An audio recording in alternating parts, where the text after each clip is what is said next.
Bonjour. Aujourd'hui, on va dans la suite de la série de capsules qu'on était en train de faire chaque semaine. Aujourd'hui, on va consacrer une capsule spéciale pour la présidentielle libanaise qui a eu lieu récemment. Et je vais le faire en français et en arabe, la même. Pour ce qui est de cette présidentielle, un peu spéciale, je vais traiter ça à 3 niveaux. Le premier niveau, c'est l'enjeu international qui a fait en sorte que il y a eu tout d'un coup, après un blocage, une vacance de pouvoir de 2 ans et quelques à la présidence de la République, et tout d'un coup, ça s'est dénoué et ça ne peut pas s'expliquer par un miracle ou par une inspiration quelconque. Il faut aller chercher du côté de la conjoncture actuelle, qu'est-ce qui se passe au niveau des rapports de force par les grandes puissances concernées. Le deuxième niveau, c'est ce qui se passait au niveau local, régional, je veux dire, c'est-à-dire le rapport entre les Arabes, l'ancienne version des Arabes et la nouvelle après le changement radical en Syrie, le changement de pouvoir et le départ de Assad. Et le troisième point sur les illusions autour de ce fameux pouvoir au Liban, où tout le monde se précipite pour capter un bout de ce pouvoir, comme si ça appartenait à personne et que ça c'est l'occasion de faire un peu la sociologie et de l'intelligentsia libanaise et de comment les différentes lectures libanistes, entre autres, ont mené à ce qui est devenu le Liban actuel. À commencer par le premier point, à savoir le niveau international. Ça s'est joué, à mon avis, entre deux dates. La date de Biden, qui a failli présenter ses comptes et déclarer faillite pour ce qu'il nous a fait de beau dans la région et dans la politique étrangère américaine de toute façon. Et l'arrivée à la Maison-Blanche du nouvel élu qui s'appelle Trump, nouveau et ancien, parce c'est une vieille connaissance dans la région arabe. Et donc, on ne peut pas schématiser et dire que ça se jouait entre démocrates et républicains, parce que c'est un peu plus compliqué. On a déjà consacré une capsule à ce sujet sur ce qu'on a appelé les sionistes chrétiens ou les évangélistes aux États-Unis, et qui sont de loin le groupe le plus influent dans la décision qui va arriver à la Maison-Blanche, et que les deux se disputent leur faveur électorale pour la présidentielle, et les démocrates et les républicains. Ce qui fait que dans cette alliance organique qui se fait entre les évangélistes et le lobby juif aux États-Unis, on se retrouve toujours avec un président, soit républicain, soit démocrate, et qui est pro-israélien comme par hasard, avec un secrétaire d'État, souvent c'est juif, il n'est jamais arabe. N'en déplaise à M. Tom Harb qui essaie de nous théoriser chaque semaine comme quoi il a l'heure juste à propos de la politique américaine parce qu'il prétend être connecté en tant que lobby libanais aux États-Unis. Je ne vois pas sur quoi il est connecté, mais toutes les analyses que j'ai suivies de lui, c'est à côté de la camelote, comme on dit. Bref. Donc, quel est le rôle de la France dans tout ça? Parce que, quand même, la France, on voit très bien que Macron, qui est très dynamique et qui joue le rôle de président de la République contesté chez lui, avec une minorité très visible au niveau français, et qui s'arrange de faire à chaque fois, de constituer, de désigner un Premier ministre qui lui donne un gouvernement du prêt-à-porter, n'importe comment, mais ça ne change rien pour lui, parce que c'est lui qui fait la politique de la France. Il est toujours en avion, c'est-à-dire il met son Premier ministre à Matignon, et lui, il prend l'avion pour se balader entre Mohammed Ben Salman, Qatar, là où il y a le fric, quoi, et les Américains,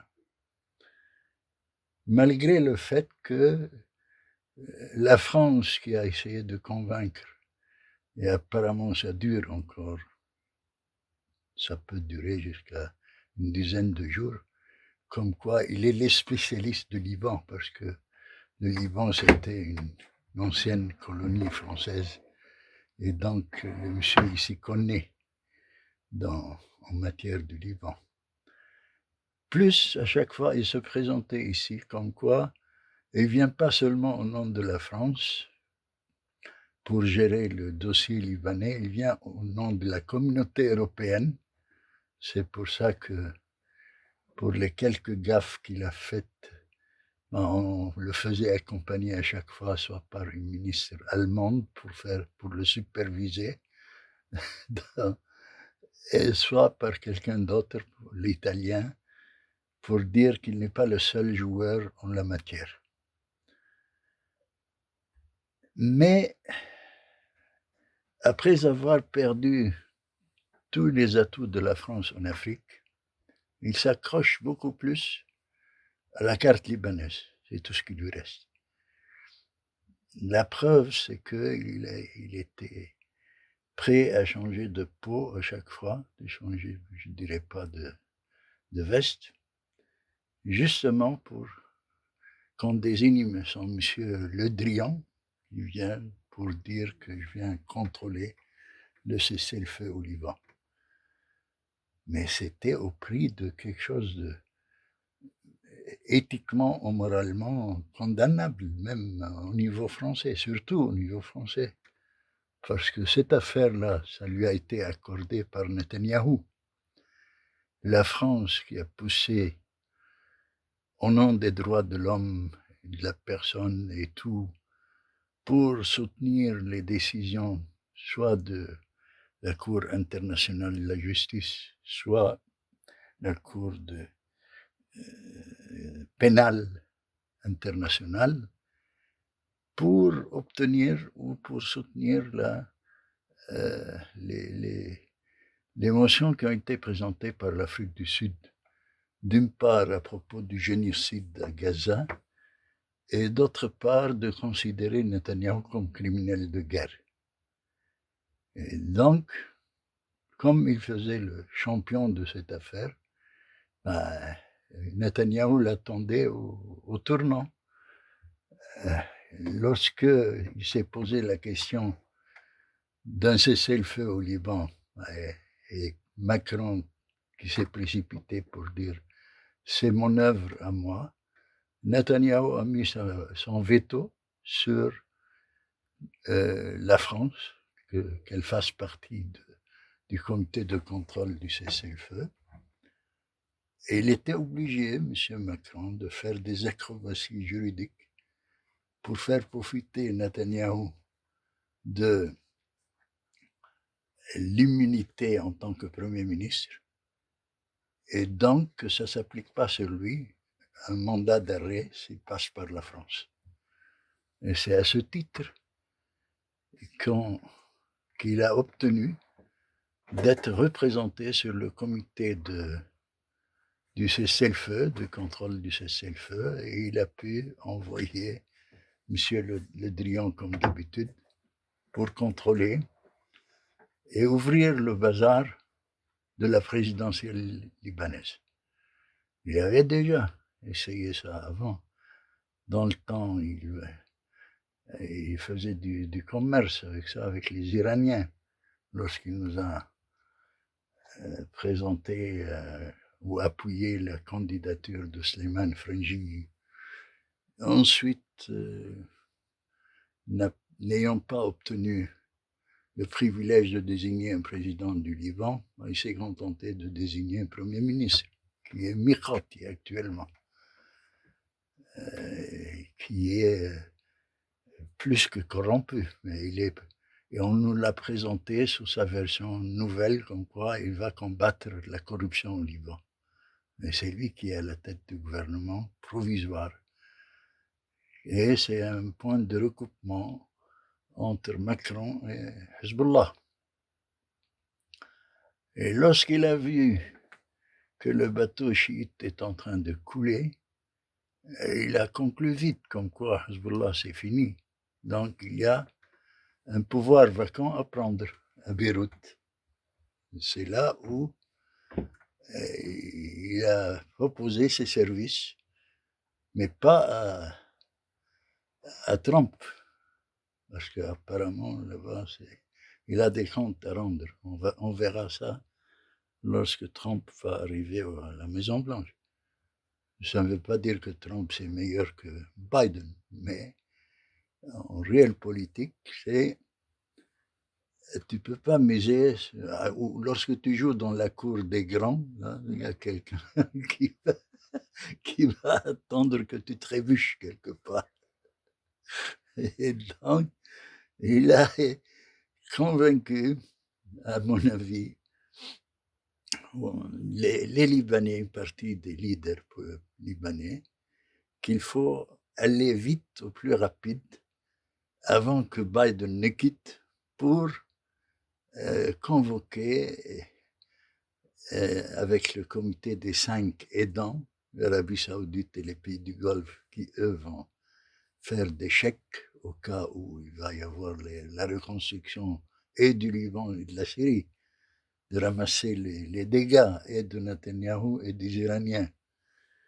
Et donc, il faut aller au plus vite pour imposer un fait accompli d'un nouveau président qui sera, comme espère Macron, à sa mesure à lui, comme quoi il va pouvoir avoir un droit de regard sur la formation du gouvernement, sur qui va être désigné, etc. Il a toute une équipe de Libanais qui sont prêts là et qui ont acheté des costumes déjà. Ils attendent que ça. C'est là, il y a eu à un moment donné, c'est comme un blocage, c'est-à-dire les gens ne croyaient pas que ça va passer.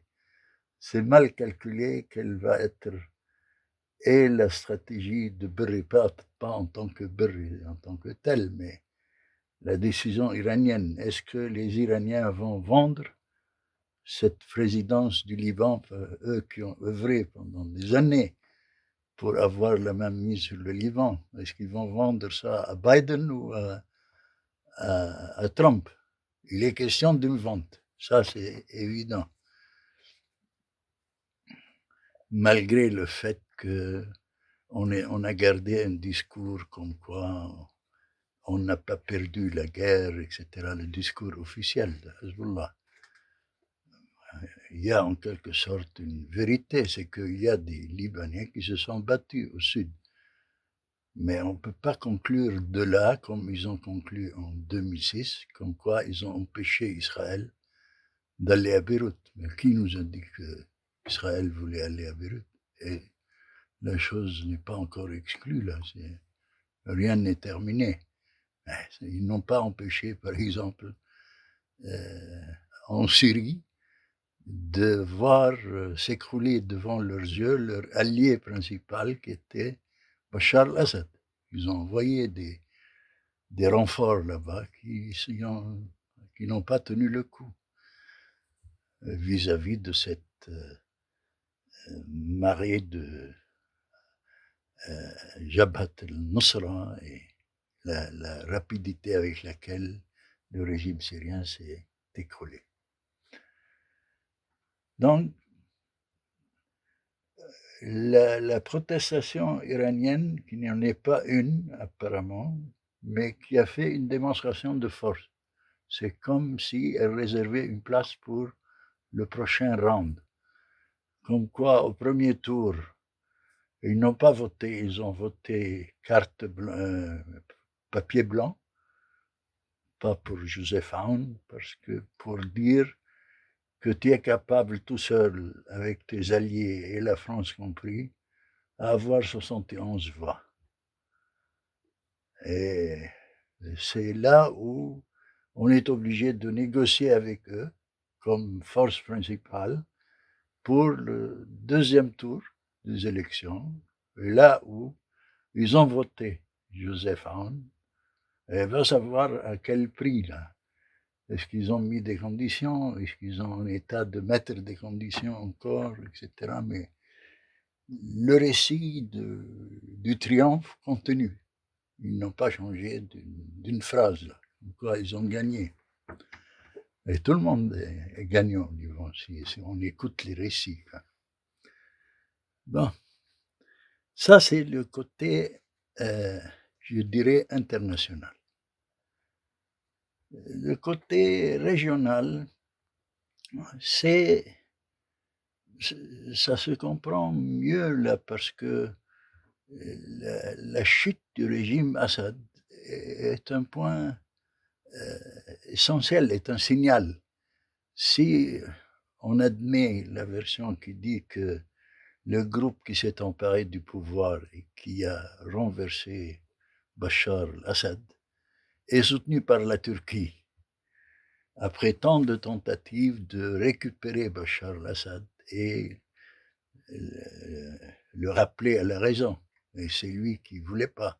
L'Arabie saoudite, avant la Turquie, ont essayé de l'acheter par des chèques. Là. Et lui, il prenait les chèques et il faisait autre chose. Il se rapprochait de l'Iran. C'est-à-dire l'idée géniale des Arabes, du régime arabe, c'était de séparer Bachar al-Assad de l'Iran. Et ça fait des années qu'il fait des chantages sur ce point-là. Quoi, je suis à vendre, mais vous ne me donnez pas le prix que je mérite. Quoi. Bref, donc, et là, c'est pas aller loin, c'est-à-dire laisser la Turquie s'emparer de la Syrie, ça veut dire remettre en question tout l'orientalisme américain et israélien, biblique, puisque le fait, on l'a mentionné dans une des capsules, que cet orientalisme est basé sur le fait de diviser cette région, de la déstructurer et non pas d'appuyer un État unifié en Syrie. Ça va à l'encontre de ce que veulent les gens qui ont pris le pouvoir actuellement, qui ont affiché à qui veulent entendre qu'ils veulent une Syrie unique et non pas une Syrie alaouite, une Syrie kurde, une Syrie druze, etc.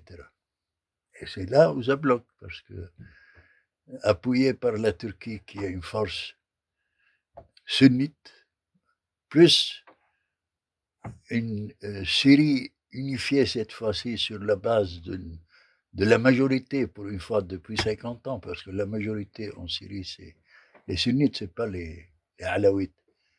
Et donc ça fait bloc qui peut ne pas plaire ni à Israël, ni à Biden, ni à Trump peut-être.